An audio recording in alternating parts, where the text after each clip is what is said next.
సుందరవనం పక్కన నదికి పెద్ద వరద వస్తుంది. అక్కడ అవతలి ఒడ్డుకు వెళ్లేందుకు వేచి చూస్తుంది ఒక తేలు.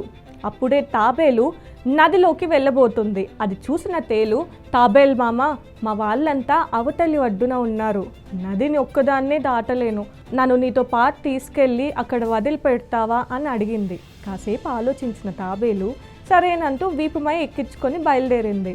కొద్ది దూరం వెళ్ళగానే మెల్లగా తాబేలును కుట్టింది తేలు. అది ఏమీ అనకపోయేసరికి మళ్ళీ కుడుతూనే ఉంది. దాంతో తాబేలు, మిత్రమా, నువ్వు చేస్తుంది సరైన పని కాదు, అడిగావు కదా అని సాయం చేస్తున్నాను, అదేమి పట్టనట్టు కుడుతున్నావేంటి అంది. నీకు ఎంత శక్తి ఉందో చూద్దామని కుట్టాను, ఎన్నిసార్లు కుట్టినా కాస్త కూడా ఇబ్బంది లేకుండా ఉన్నావు, అయినా ఎవరినైనా కుట్టడం నా సహజ లక్షణం అంటూ మళ్ళీ కుట్టిందా తేలు. ఆ మాటలు విన్న తాబేలుకు చాలా కోపం వచ్చింది. దాంతో, అవునా, నీ అలవాటు ప్రకారం నువ్వు కుడితే అలసిపోయినప్పుడు నీళ్ళల్లో మునిగి ఈడడం నా అలవాటు అంటూ ఒక్కసారిగా నీళ్ళ లోపలికి వెళ్ళింది తాబేలు. అలాగే వెళ్ళి కాసేపటికి ఒడ్డుకు చేరుకుంది. పొందిన సాయానికి కృతజ్ఞత లేకుండా ప్రవర్తించిన తేలు ఆ నీటి ప్రవాహంలో కొట్టుకొని పోయింది.